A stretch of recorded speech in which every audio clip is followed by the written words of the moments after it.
Good morning, everybody. Yeah, good morning. My screen. Yeah. Can you see my desktop? I want to share my screen.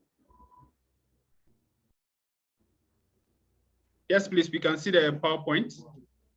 Okay, that's great. So I'll switch to my presentation.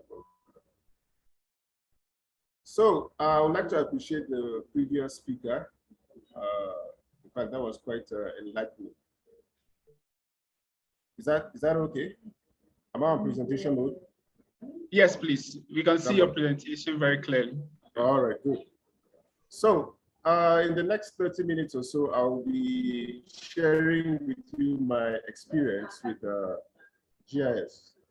I was listening to your synopsis of my background. It's actually 15 years experience, not 50 years.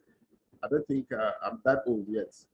And in the next few slides, we'll be sharing a little bit of what we do at Eye Geographics. This is not supposed to be a tutorial, just some kind of brief on how GIS has been of use to us. My company was created sometime in 2005, but I've been using S3 products since 2002, in fact, since the days of ArcView 3.1. And our business model, we're built on 3 business models. The first is the provision of spatial data sets for both primary and secondary data. We provide the same data sets to both the public and private sectors. We also provide consultancy services, project management, program management, spatial inventories, and what have you. And then the third model upon which we are built is training. We do a lot of training for especially students from the university, PhD students, undergraduate students, and even people from other organizations. They come to us for training. So that's the business model upon which we are built. So what milestones have Eye Geographics achieved since 2005? We have used S3 products for the inventory of all commercially viable minerals and mining disturbances in Plateau and Bauchi states. It's been quite enlightening and quite, sorry, am I still on? Yes, please. In Plateau State and Bauchi states. Yeah. So, you know the value of understanding where our minerals are located. And we've really been very active with the mining sector to provide that service using GIS products. We've also produced land use development plans working with town planners in 3 local governments in Plateau State. Also carried street mapping and inventory of utilities in the Jos metropolis. We have also worked with the Nigerian police to develop 2 divisional boundary maps in the city of Jos. So you can see clearly from these 4 milestones that we have worked with the mining sector, we've worked with planners, we've worked with the utility managers, and we've worked with the Nigerian police. So that's just to give you some kind of expose on how wide GIS can be used. It's almost an all-commerce affair, and it's very welcoming to all, especially for those who are planning to venture into this eco-habitat. Now, we will look briefly at 2 use cases. And the first use case is land use land cover change. In fact, I like land use land cover change because it gives me some kind of an understanding of the spatial temporal dynamics of an environment, how land changes over time. And we'll look at 2 methods. The first method is an NDBI. NDBI is a very common remote sensing method for monitoring land use. We'll also look at an image overlay for monitoring the built-up area of a particular residential area in the Jos metropolis called Rayfield. And as you can see from the 2, the first NDBI covers a period between 1990 and 2015. The second covers a period from 2003 to 2013. We'll look at those shortly. The other demonstration we'll look at is 2 story maps, which are developed, one covering a story of malaria and how malaria has been developed grown over time. And also we'll look at how a story map can be used for a university campus. Mind you that this can be scaled up or down depending on the client. Okay. So what was the project objective? Somebody walked into my office sometime in 2015, and he was working on a PhD project as well as advising the Kebbi state government on their forest reserves, because they've been very concerned about how fast they have lost their large forest reserves. So the project objective was to deploy GIS techniques to assess the rate and extent of deforestation in Kebbi State between 1990 and 2020. And the background was that desertification is actually a major problem in that northern part of Nigeria. The causes are diverse, and GIS is primed, very primed, to provide vital answers to previously hidden patterns in vegetation growth, especially when you analyze these vegetation patterns over time. So what is NDBI? NDBI is actually a very common remote sensing analysis technique. It is short for Normalized Differential Vegetation Index, and it's used to determine the state of plants' health. An NDBI value close to +1 indicates high possibility that it is dense, rich green leaves. It quantifies vegetation by measuring the difference between near infrared, which strongly indicates that the vegetation is rich, and even at the red light band of the electromagnetic spectrum. Now, this might sound like pictures for those who are not who are new to GIS and remote sensing, but if you have a landscape image and you can extract and manipulate some of these bands, you can easily use ArcGIS or ArcMap, and with a tool which we will look at very briefly on how you can extract these NDBI values to answer your questions. So what is the workflow? The workflow generally is a straightforward. From this diagram, you can see that it's straightforward. The blue boxes indicate inputs. The purple semi-circular shape there represents the results you get from those inputs. And the red semi-circle represents the action that results in that. So you first of all have to create a database, and from your ArcGIS, you know that we have a file database and a personal database. So in this case, I use the personal database, and we created a folder for Kebbi State. And from that, we created 3 other files. And one was an image folder, which contained all our Landsat imageries. Then we had another folder for roads, and another for forest reserves. Now, the forest, before I come to the Landsat images, the forest reserve data was gotten from maps, the hard copy maps that were sourced from the Ministry of Agri in Kebbi State. We digitized that and extracted the boundaries of the forest reserves. From the map we had there, it was pre-1990. So that was what we used to give us an idea of where the forest reserves were located.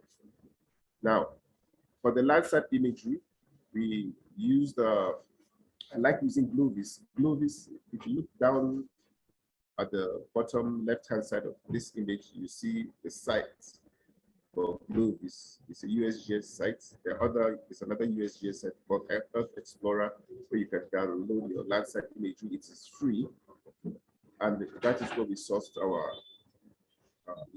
it's a low resolution image, but it serves our purpose very well.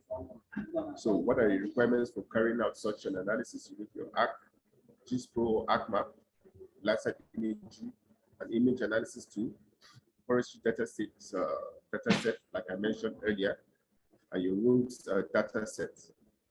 So once you get to GLOVIS and you download your imagery, you're good to go.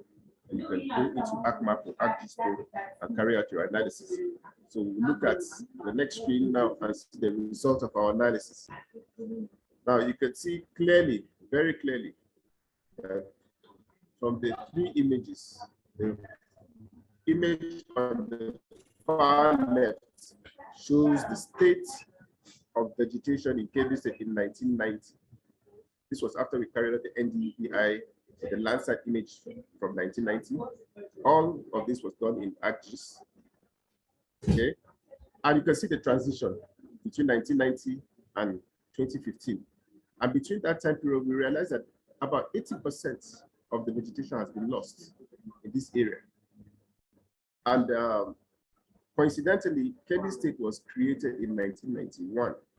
So could there be some direct link between increased human activity and loss of vegetation? That the researchers, I think, will go further to investigate that. But you can see clearly that the question has been answered, whatever it is that has been happening in Kebbi State. And not just restricted to Kebbi State, but right across northern Nigeria. This pattern is consistent. It's not even limited to Nigeria alone, but to adjoining countries. As long as you're on that fringe, the semi-arid regions are experiencing this phenomenon. There's a drastic loss of vegetation in this area. But thanks to the image analysis tool in ArcGIS and the NDBI analysis, we were able to get this clearly spelled out. So the importance of NDBI analysis. But we must never lose sight of the fact that GIS is for problem solving and not just for making beautiful maps. I usually interact with a lot of students and they get carried away by making wonderful looking maps. And they forget that we are here to actually answer questions and provide solutions to our clients. So from the maps you saw above, it is clear that how GIS can be used to answer vegetation loss analysis. So when you consider the competition between consumption and availability of resources, it becomes clear that a good understanding of the rate, extent, and intensity of our depleting natural resources, especially land and water. Especially when you look at what is happening in Nigeria today, the conflict between herders and farmlands, we need to understand exactly the impact of this anthropological activity on our natural resources, and land and water are vital. I mean, there are so many uses on land apart from vegetation. We have farmlands, we have all kinds of fisheries, we have different kinds of land uses right across the board. And we must be able to understand over time how our human activities are affecting our limited land resources. Okay? The NDBI analysis we conducted above all utilized S3 GIS products to better evaluate land use and land cover over a period of time, just like I mentioned earlier. So this is one solution we looked at. We'll look at another solution, another land use, land cover analysis, and this is an image overlay. It's also a way of looking at how we can look at this temporal dynamics, how land changes over time. And we look at the rate at which buildings within Rayfield, a residential area in Jos, has changed between 2003 and 2013. So what were the project objectives for this particular project? Using GIS methodology to assess the rate of change in the built-up area of Rayfield residential layout between the years 2003 and 2013. The workflow is similar to the one above, with a little difference where we also created a personal database of Rayfield. In this case, instead of using Landsat, we use high resolution images because you cannot see building footprints from a Landsat image. So obviously, we use our high resolution images. And we have a buildings data set, a roads data set, and a utilities data set. Now, I won't say much about the utilities and roads, but for the buildings data set, we did some extraction of the building footprints. This, we had to extract it manually There are tools available to actually automate this building footprint extraction, but as at the time when we did this project in 2013, 2014, the tools were not readily available to me, but I am aware of building extraction tools which can automate the process. But with a team of about 3-4 people in the lab, in less than 4 weeks, we were able to get our data sets for 2003, 2010, and 2013. So what do you require to do this? You need your ArcMap, ArcPro, any ArcGIS product. You need high resolution imagery. QuickBird is there. We have images from Maxa, from Airbus. We have so many sources for high resolution imagery which you can use. And you need to extract your buildings data set, utilities data set, and your roads data set. And you're good to go. So now let's look at, I will slide these 3 views quickly so that you can see how the temporal dynamics happen. Now this is 2003, watch it, just watch it closely. 2003, 2010, 2013. Did you see that? You saw how the buildings have changed. I'm going back to 2003. Look at the area in which the buildings have covered. We moved to 2010. You can see the increase. And from our analysis, there's a 56% increase within 7 years of development. And in 2013, we have a 117% increase in 10 years from 2003. So you can imagine at this rate, what will happen in another 10 years? The whole region will become a slum. Hello, Timlok. Yeah, sorry to interrupt you. It seems like there's a bit of a lot of background noise at your end. Yeah. Is it interfering with my sound? Yeah, but I think right now it's a bit better. Yeah, it's better now. Okay, yeah, my feet just get them out. So so that's the situation in these 3 maps.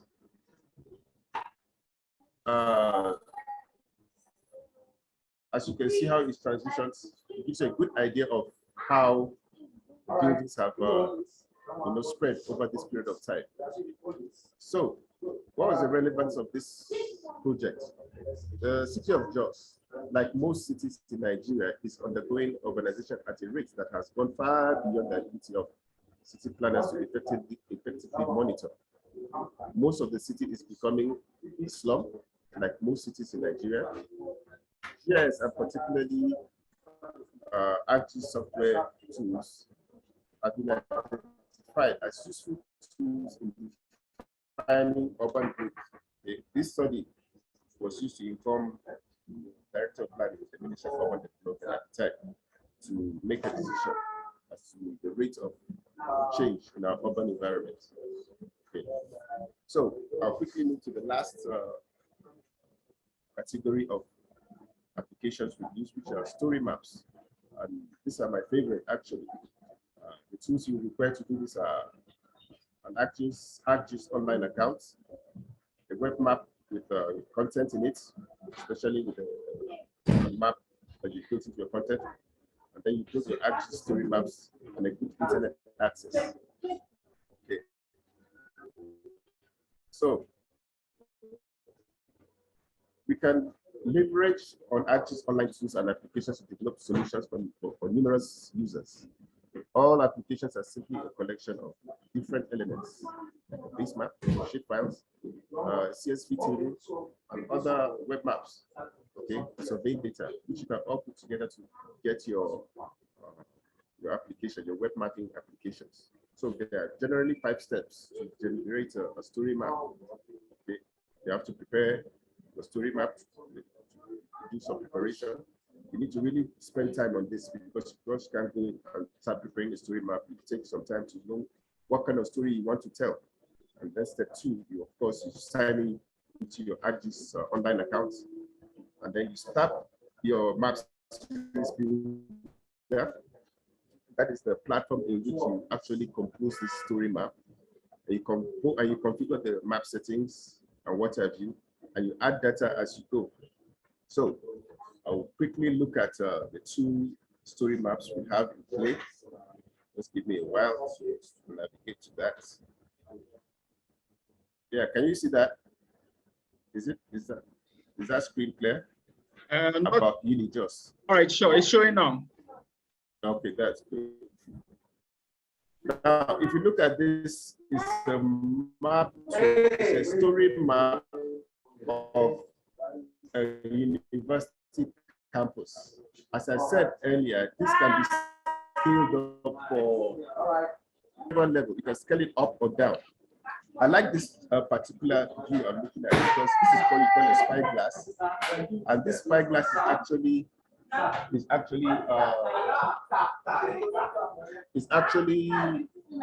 two applications in one. Spyglass is one application and a story map is another application. And you can see from this spyglass as I move it around, it's highlighting the satellite image in the background. Okay. Now, with this story map, you can tell a very good story about the University of Jos. Okay.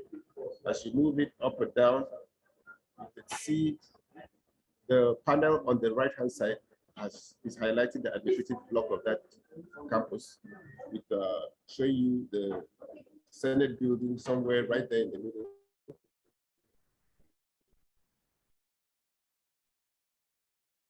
And we did that for each building in the university. That's the live building. And the maps are data driven from the web map that we created sometime before putting this story map together. And we did that for every faculty within the university. So you can do this for simply, you don't have to have so many skills, so much programming skill. In fact, you don't need any programming skill to develop a story map like this. And you can deliver your content quite easily to different users. We will look also at another,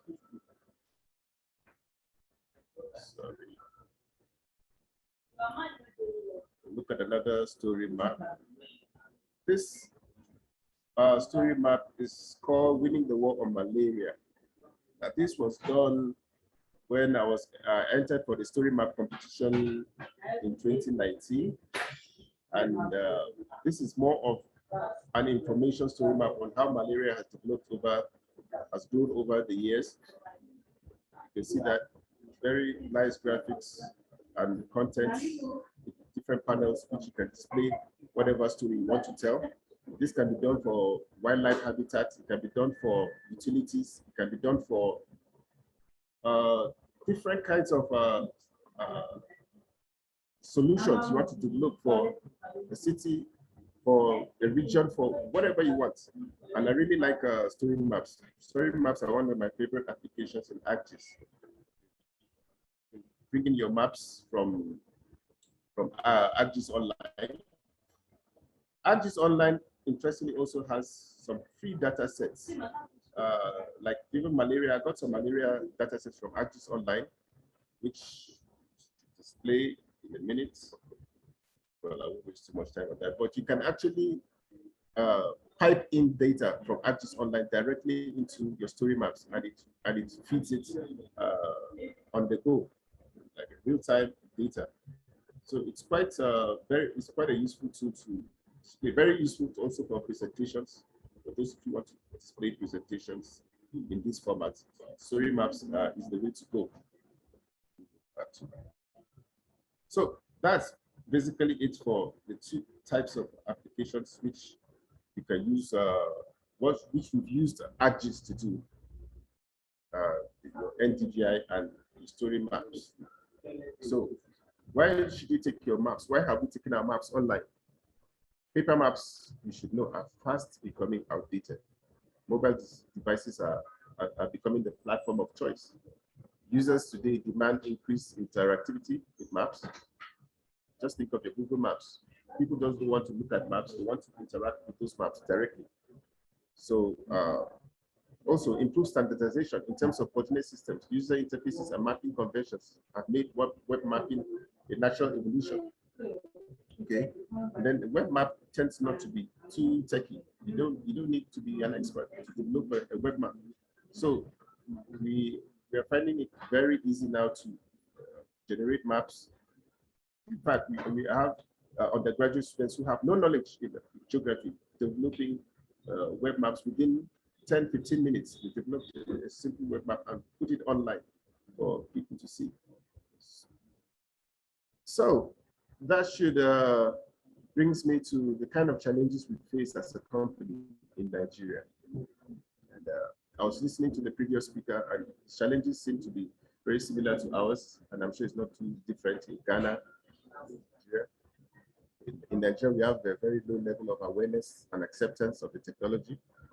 There's usually resistance and conflict with relevant professions like surveying and ICT vendors, you know, and then the decisions at all levels of management in Nigeria are generally not data-driven.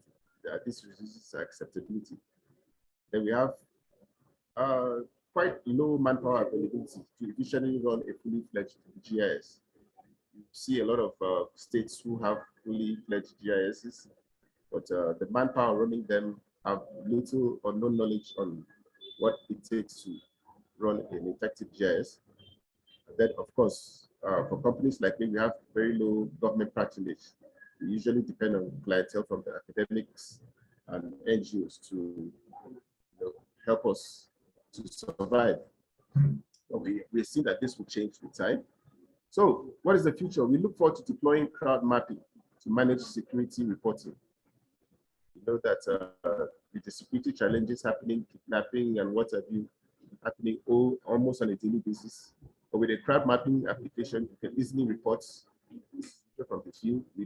We are looking forward to deploying such applications in the future for the Nigeria Police. We are also foreseeing a time where Survey 123 will be used for election monitoring and collation. So, for new entrants, we really encourage new entrants to find their footing in this very large eco-habitat, as the spatial technologies and solutions are becoming almost like the norm. The future indeed belongs to data-driven information.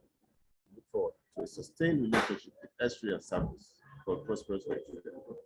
Thank you so much for listening. I hope it was educative.